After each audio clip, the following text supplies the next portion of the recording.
Hey, kids, and welcome to the show. I'm live from Oklahoma. Hey, guys, so I'm just here thinking about wrapping up the week and just want to chat with you guys and say, man, has it been a great week. So, what has been going on?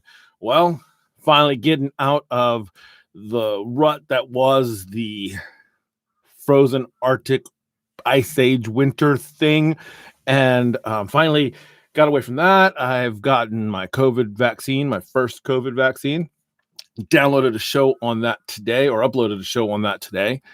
And I also, we have signed up for the pilot program of Starlink. So excited to talk about that.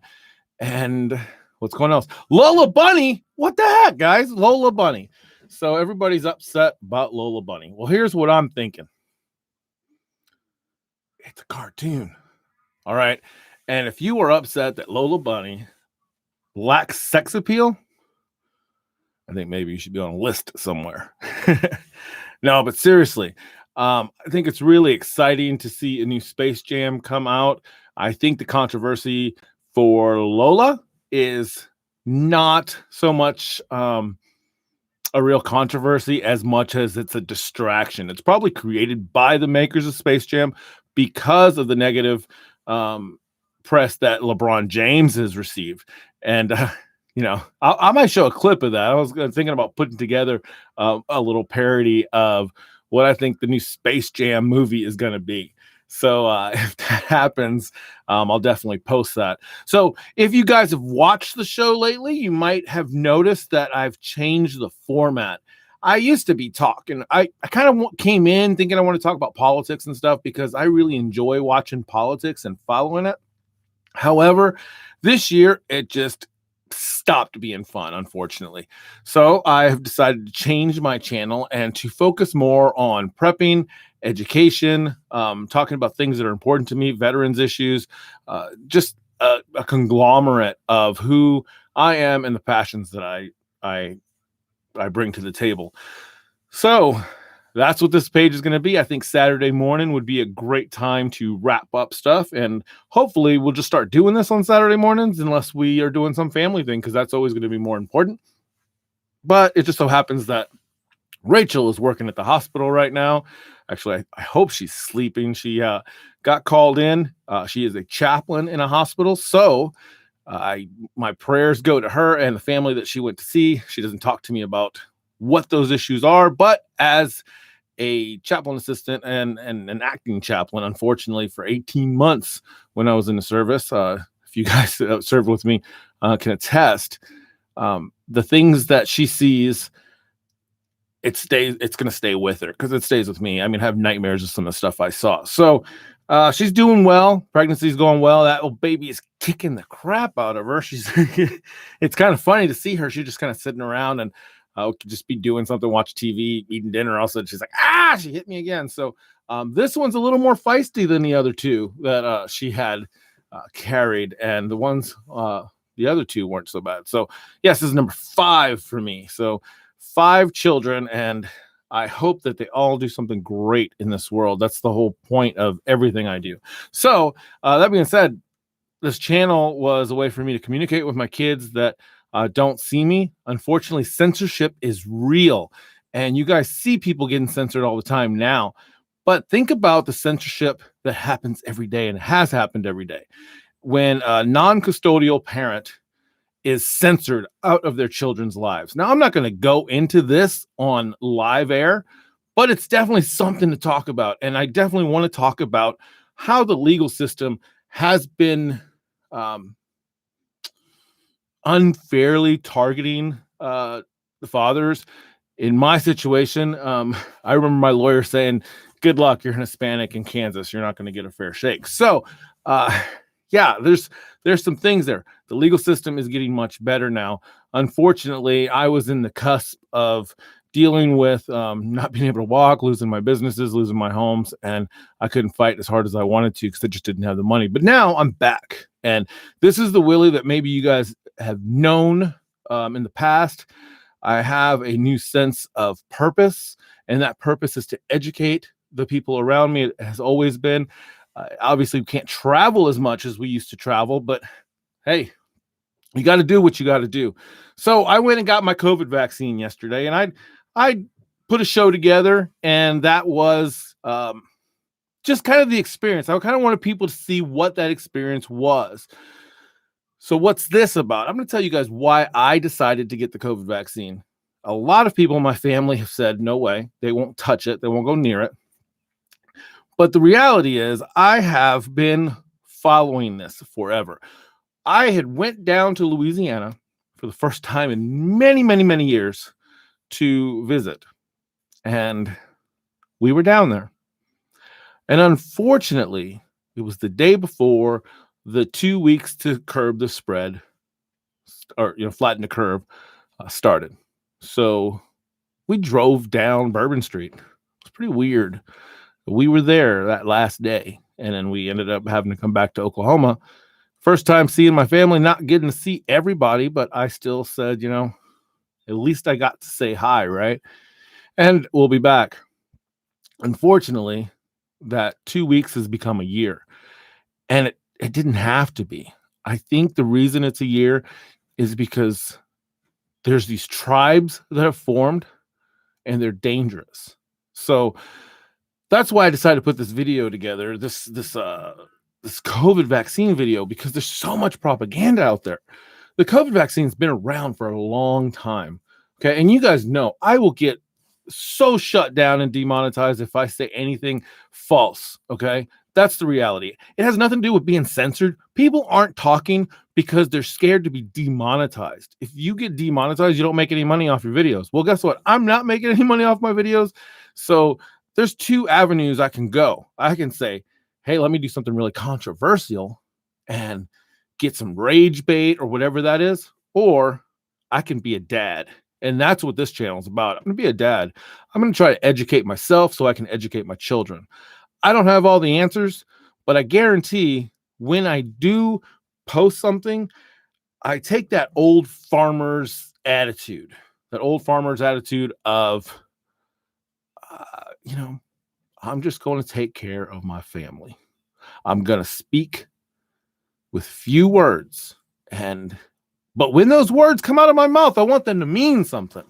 Now, these live shows, I'm just rambling a little bit. I've got my notes and stuff, but mostly it's just rambling. But let's see. This is why I'm looking for my coffee cup. I've marked all my coffee cups with this orange tape so that way I can find them out here when I'm working. So life hack, get your coffee cup, get some Blaze orange tape, duct tape. It's a lot easier to find your coffee cup.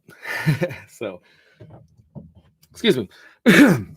So as I was talking about the COVID vaccine. I went, bam, got it in my arm. Ooh, got it in my arm yesterday. Little sore, got about little 3-inch, little soreness. Haven't felt anything. Feel great, actually. I didn't sleep well last night, but I really don't sleep well most nights, so that doesn't say anything about the COVID vaccine. But today, I got up. I'm up and at 'em, and I'm ready to take it on. So I'm keeping the journal, the log that the nurse gave me, and I'm going to continue to make sure that I do that. But pretty much the only unusual side effect is this little soreness here. It's just about 2 inches, maybe not even 2 inches, maybe just the size of a quarter, just sore at the site. But it's nothing like typhoid. You soldiers that have taken typhoid, man, that stuff just makes your whole arm hurt. You can't lift it. Now, okay, it's just been day one. Okay, so we're not even to 24 hours yet, but hey, if it's a journal, it's a journal. If I do have any negative side effects, I'll definitely mention those in the videos. But hey, I'll give you guys an update in 3 weeks when I go to get number 2. So that's the bad stuff. Why did I keep saying this. Why did I get the vaccine? This is why I got the vaccine. Because one, there was a time when I was a young kid in high school, stupid. I will agree with every ex-girlfriend, every friend. I was an idiot because I was a kid. But I signed this piece of paper that said, hey, you can have my life if you need it, because it's pretty important. And by signing a piece of paper, what I'm talking about is serving in the United States Army. I signed this paper willing to give up my life for people I didn't know. You, anybody watching this video. So I thought about it. I didn't die. I'm thankful. There have been times in the last few years that I've definitely wished I had died and just had a medal put on my chest, but I didn't. I'm here. I'm aching, I'm in pain, but I'm here. And the reason I signed that paper is because I wanted to be a part of something greater than me. I had no chance to be this great leader or orator or anything if I stayed in my hometown. I don't know why that is, but for me, I had to go. And my only option, because God bless my mom, she worked really, really hard. My only option was the military. I mean, it really was. College. I didn't have the grades for college. I didn't have the drive for college. I still don't really have the drive for college. But the army was something I could do. I could serve my country and kind of give back for all the things that I've had as a child. So I signed that up. I signed up and did it. It was back in '96 when I signed the delayed entry program. So I was a year early, and I left in '97. So yeah, it was a long time ago. Fast forward now, I'm an old fart and I got 5 kids. I got 5 kids. One of them, I haven't seen her yet. I'm sure she's beautiful. She's inside of her mommy being all taken care of. And I'm so thankful for that. But I promised and I swore an oath that I would protect everybody. Everyone. I didn't care. It wasn't, I'm going to protect a black person. I'm going to protect an Asian person. I'm going to protect a man. I'm going to protect a woman. I took an oath that I would protect everyone against all enemies. And right now, the enemy is us. You can say it's the people in Washington. You can say all that stuff, but the enemy is us. And the reason the enemy is us is because we've allowed ourselves to be manipulated by people and things that don't really add value to our lives. I don't want my kids to suffer in the future. So I said, if I have the worst reaction, I just want my kids to know that I took this vaccine because I wanted to make sure the world was going to be a safer place for them. If I was willing to take a bullet or a shell or shrapnel or any of the other horrible things that I had to see, why not take a shot? As I walked through the VA today, there were men and women, all colors of the rainbow. I'm sorry, it was yesterday. The days are just kind of blending together. Anyway, as I walked through the VA and I stood there in line to get my vaccine, I was really proud to see all those men and women, all the colors of the rainbow, sitting there saying, you know what? This is easy. We got to do this for our kids. It's the same attitude. The veterans, we're doing it. We might not be able to hold that gun, hold that rifle anymore. We might not be able to go overseas and protect oil, but we're willing to give our lives for you. So I ask, and I beg you guys to pray. I pray that you guys will take care of your vets. Talked to one Vietnam vet as he was leaving, and I shook his hand as I left. He had no fingers, and he was wearing a mask, but I could see my brother smiling in his eyes. Those men and women that served our country and their families deserve better, because we're still willing to take the shot. Don't be scared of the vaccine.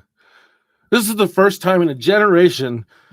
It's the first time. I mean, I love history. I read history. This is the first time that we're doing things that are hurting the children. This COVID-19, from the very beginning, We knew it was hurting old people. We knew it was hurting people with heart conditions, with lung conditions, with diabetes. Like the first couple press conferences, we knew that. And yet we still focus on closing schools, not on quarantining the people that are the most susceptible. I am in a high risk category. I was actually. This is pretty cool. Check this out, guys. And I just thought about this. So this is on the cuff, and it's actually bringing a tear to my eye because here's the truth. A year ago, I took this very seriously. And I watched and I listened and I used every skill I've ever learned. I've used a lot of skills that I learned in the military to really evaluate what is going on. I was overweight, uncontrolled diabetes, addicted to pills. Pretty much not. No, actually, I was starting to come off the pills. I was right when I started to come off. I was in the midst of being addicted to pills. And just as they legalized cannabis here in Oklahoma, and I was able to start weaning off most of those medications. But yeah, I paid attention. From the beginning, they said it was the older people. It was the overweight people. Well, guess what? This big, fat, overweight person got up and started moving. Because if some stupid virus was going to get me, it wasn't going to be because of my inability and inaction to do something. So I started to move. And it was hard. But I did it. One step at a time. And sometimes I fell, and sometimes it was 3 or 4 steps backwards. But I did it. I've lost weight.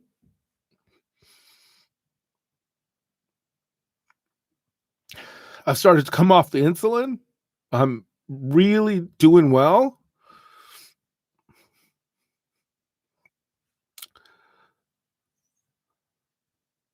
Because I listened and because I love my children so much.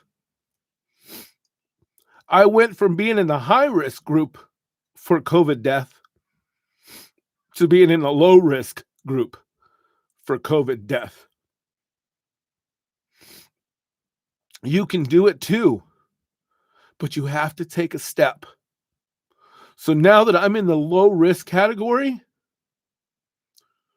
I'm going to take the chance and take the risk.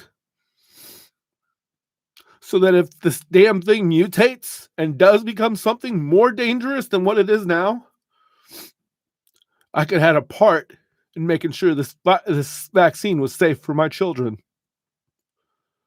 So, since nobody's on the show, you got me going. I just wanted you guys to know why it's so important to stop paying attention to the bots on the computer. All right.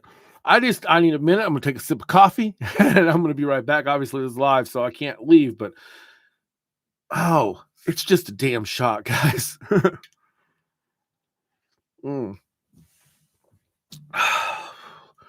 Let's talk about something a little nicer. Let's talk about Starlink. I'm so excited about this. We have been living out in the middle of nowhere with very spotty internet reception.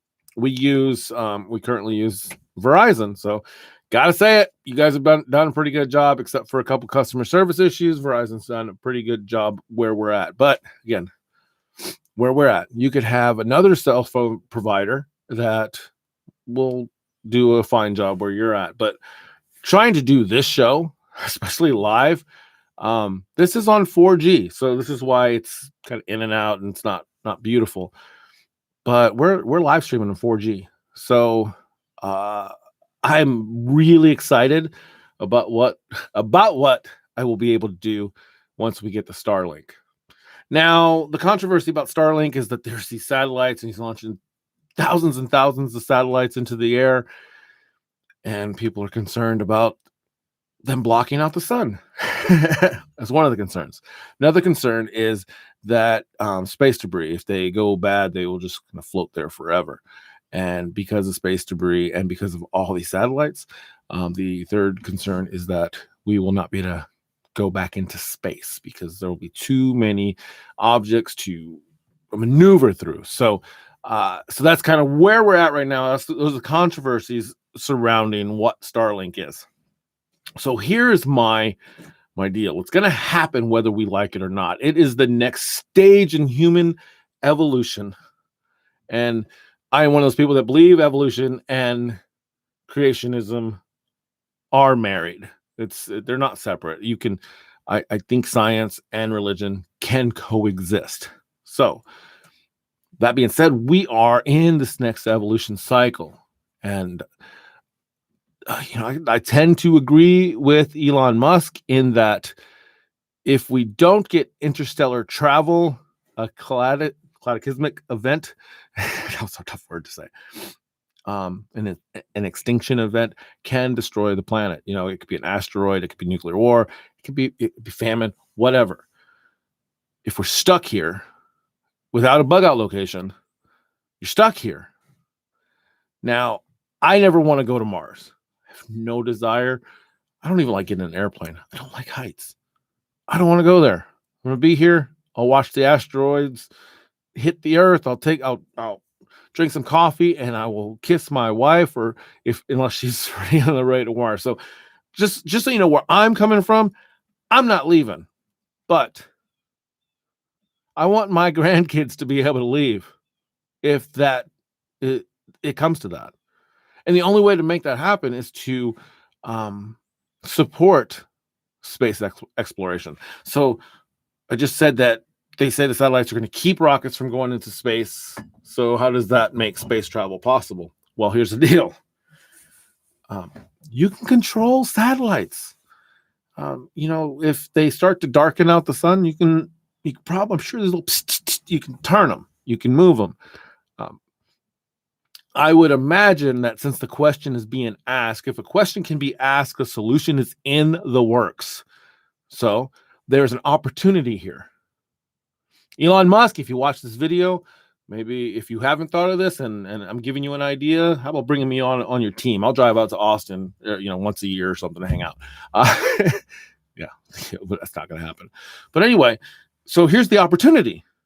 Okay, let's say one of these satellites fails and is just floating up in space. Why does that have to be the case? I'm sure we can come up with the technology. I mean, we got freaking Roombas that can go up there and collect that space debris. So maybe they're thinking about it, maybe they're not. The point is, in adversity comes solutions and opportunities. People don't get wealthy at the top. They get wealthy when they start at the bottom, and real wealth, because when you start at the top, you have nowhere to go. When you start at the bottom, you have everywhere to go. So we're here at the bottom again. I've started at the bottom several times, and different choices in my life would have had different consequences. I'm okay with all the choices I've made in my life.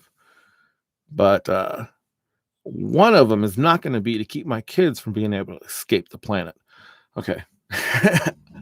I'm live streaming, so I'm supposed to opine, right? Okay, so here we're back to it. So why do we need this? Because the money that we're going to be paying into Starlink for this internet service provider is going to help with the communications arrays that are going to communicate with SpaceX, which are the ships that are going to go and bring the payloads to Mars. And do you really think the person that's got the satellite, the communication system set up, and has the satellites going around the Earth is going to shut off the transportation to Mars when the entire goal of SpaceX right now is to build rocket ships big enough to colonize Mars? Okay, so there's what I'm saying. You get half the information from the media and half the information from the people, and When that happens, you really only get about none of the right information. So you have to go back to the science. You can't, excuse me, you can't fake science. Science is the scientific method. You are going to continue to learn. You're going to continue to go up and down. That's why when people are like, Fauci said mask, and then Fauci said no mask, and then Fauci said mask, and then no mask, and then yes, because science does this. Um, you know, when I was with the nurse earlier, yesterday I said, I don't care. I don't think mask really works, but if you sneeze, I'd much rather you be wearing a mask than not. So that's where it is. Anyway,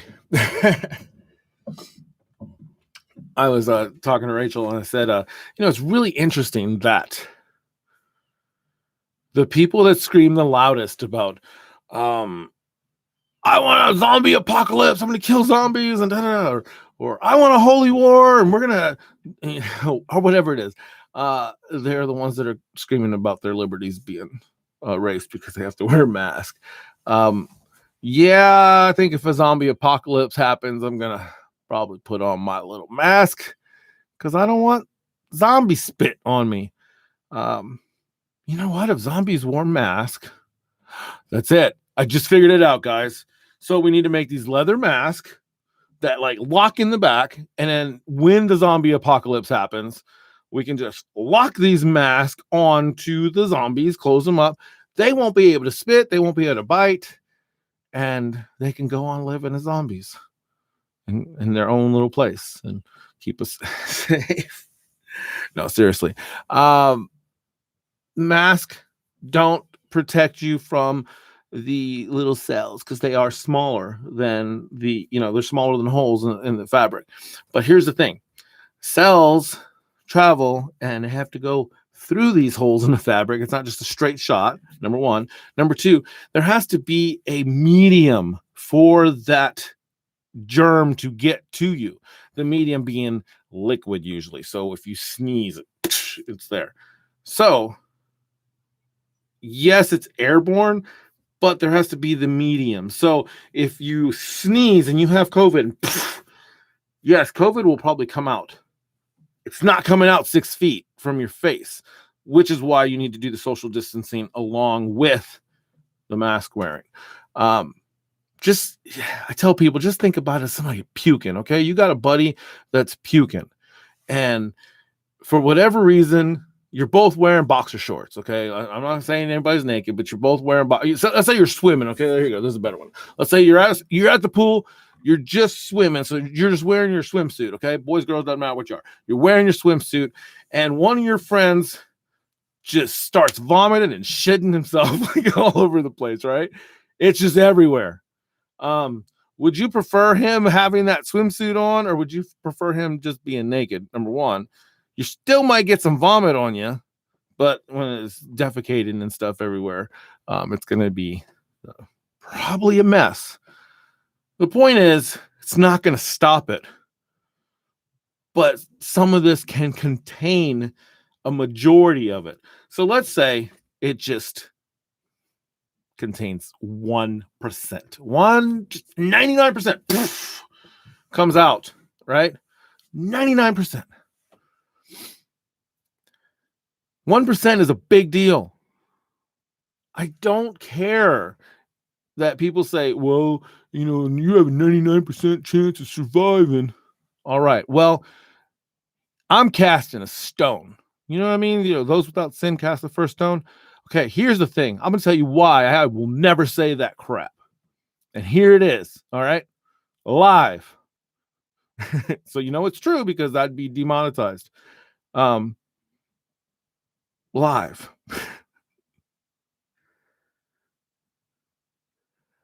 1%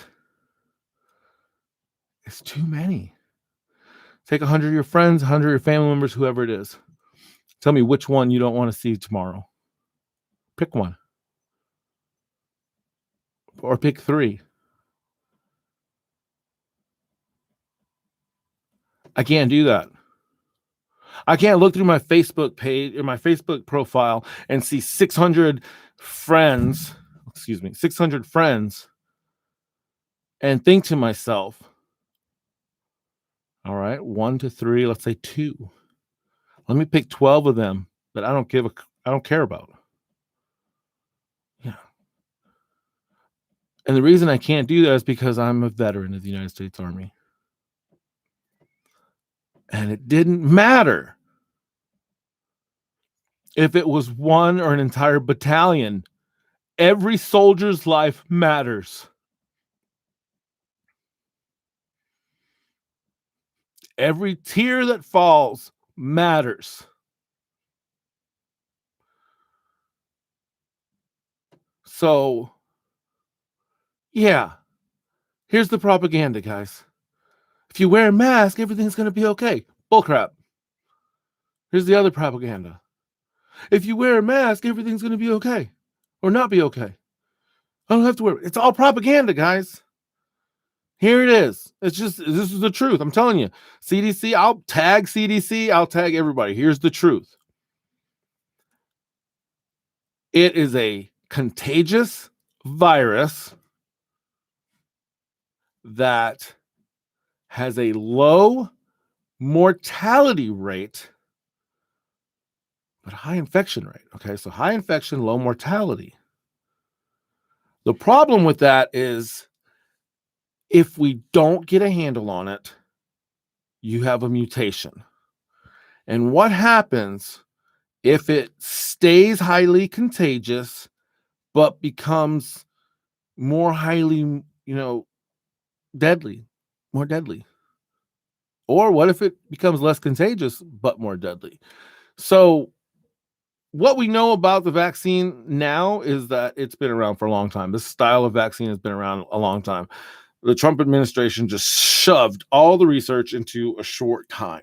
He just basically cut all the red tape, FDA, and I explained it in my video, but these are made up numbers, but this is the way it works. Easy math, okay?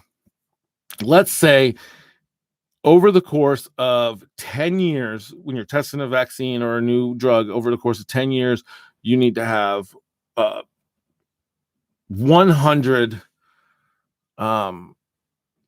people that have tested the drug. So that means for 10 years, you have 10 people the first year, 10 people the second year, 10 people and then you take all the data and then you say, okay, there's some side effects, and then you do the next study. So there's all these concurrent studies happening, and it goes over 10 years. So they're doing this because they're like, okay, we see these side effects, we see these side effects, we see these side effects. And that's how they determine what's right on the side of the bottle. What they did with the COVID, it's this mRNA vaccine that's been in development for a while. They've been working on this thing. It's not like it's a brand new thing. H1N1, they were messing with the same vaccine back then. They just did some adjustments to the protein. And so it's an older vaccine, but instead of having those 100 tests over the course of 10 years, which was 10 tests a year, they took those 100 tests and did them all in the course of 1 year. So they're receiving all this data. The problem is the data that we're not going to receive or we don't have is long-term data. So we don't know how long the vaccine will last. We don't know if the vaccine will respond to variants. There's some good research that says it is because it's attacking a protein. We don't know that. And the only way we know that is to go forward and actually get the vaccine so the data can be there. So here it is. Let's do this. Let's do this for our kids, because this vaccine, I believe, is safe. It may not be perfect, but let's find out it's not perfect on us so our children can have a safer vaccine in the future. So I just consider me and everyone else that had the shot part of the study. And if I have a reaction, if I have a reaction to the next one, here is my public declaration that my kids shouldn't be sad because I did this for them. I want them to be thankful that they have a dad that loves them so much that he would be willing to try something before he ever lets them try something. I don't make my kids eat food that I'm not willing to eat. So I don't want my kids doing something I'm not willing to do. Well, with that, it's a long time, 35 minutes talking about nothing. Or maybe I talked about something. I really appreciate you guys hanging out or watching this video later. Um, I hope you learned something. I think I'll try to go live again next Saturday morning and maybe have a guest. So let me know what you guys think. And in the meantime, work hard, be kind, and have fun. And I am 86.